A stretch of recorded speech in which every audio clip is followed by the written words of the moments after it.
G'day guys, Martin here. So we finished sowing last night, which is pretty sweet.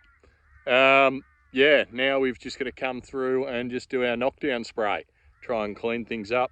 Weeds aren't really at a threshold where I'd probably normally worry about a fallow spray, but given a crop's just gone in, we want to hit it with everything we've got.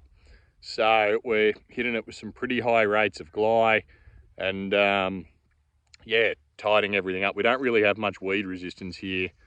Otherwise, I'd probably use paraquat, but our main weeds that we're targeting are just ryegrass and a couple of volunteer cereals. So, tractor's down there behind me somewhere. No, where is it? I don't know, somewhere down there. We've just gone for a bit of walk to have a look and see what we can find out in the paddock. Yeah, make sure nothing weird's happened, like the plants have shot up really quick. So, yeah, anyway. We started sowing this 2.5 days ago. I definitely wasn't expecting anything to be up, but we have just got our first little bit of germination there. That linseed there is shot, so it was sown into moisture, and I guess it'll be up out of the ground another week pretty well. So yeah, things are going well here.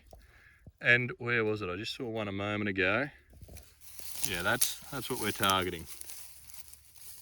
You know, little grass weeds like that. A little bit of ryegrass. Yeah, 2-leaf ryegrass.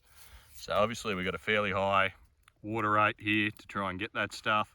So we're hitting everything at 100 litres, clean everything up properly, and make sure that we tidy up this paddock so we can keep the weed pressure away for as long as possible to let these little guys get established. Right, so I just got out a moment ago to swap from the rear tank to the nose